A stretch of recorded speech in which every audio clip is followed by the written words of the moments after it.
Uma vez eu vou falar desse povo que fica corrigindo os outros no Facebook. O cara vai lá, erra, aí vai lá corrigir. Ah, é mais com I. É mais não tem I, mas tem I. Meu irmão, se tu é tão bom assim, vai pro soletrando no Luciano Huck.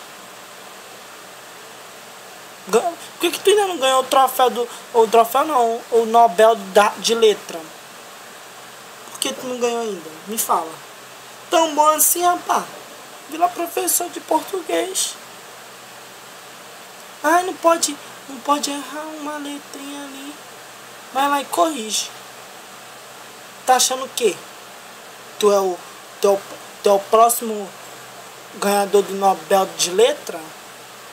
O próximo Ferreira Goulart da vida? Meu irmão, isso já é instinto brasileiro. Já vem do sangue lá do tataravô. Nasceu, errou, pronto, acabou, foda-se. Não entendeu? Não entendeu o que tá escrito? É o que vai corrigir? Se tu entendeu, porra. Mas o cara quer, ele se sente, acho que aumenta a autoestima dele em corrigir a pessoa. Já falei, vai pro soletrando no Luciano Huck. Tu é tão bom assim, vai ganhar. Vai lá soletrar lá fotossíntese, vai soletrar para otorrinolaringologista, vai soletrar esses nomes lá, vai.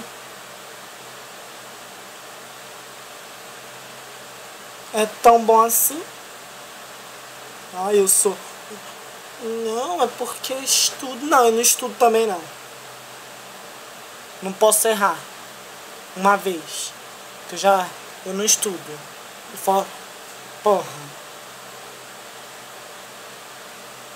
Tá, mas todo mundo é criticar. Tô criticando agora. E aí, foda-se, todo mundo critica, por que eu não posso criticar? Por que eu não posso criticar se todo mundo critica? Critico mesmo, meu irmão. Tá, por quê? Não sei por que eu tô criticando. E é isso aí, critiquei. Vai fazer alguma coisa? Não gostou? Não gostou, me beija, porra. Se for feio, vai lá pra BR. Se for feia, vai pra BR. Deita na BR, não gostou? Se joga do mergulhão. É menos um feio da vida aí. Cai lá de cima, se tabaco, morre. Cai pra nem te reconhecer. Que se te ver, acho que tu caído com a cara toda arranhada, acho que nem vai assustar. Vai assustar você assim, com a cara normal. Então cai logo de cara. Plaft, pra... Deu? Não gostou? Faz isso. Beijinho.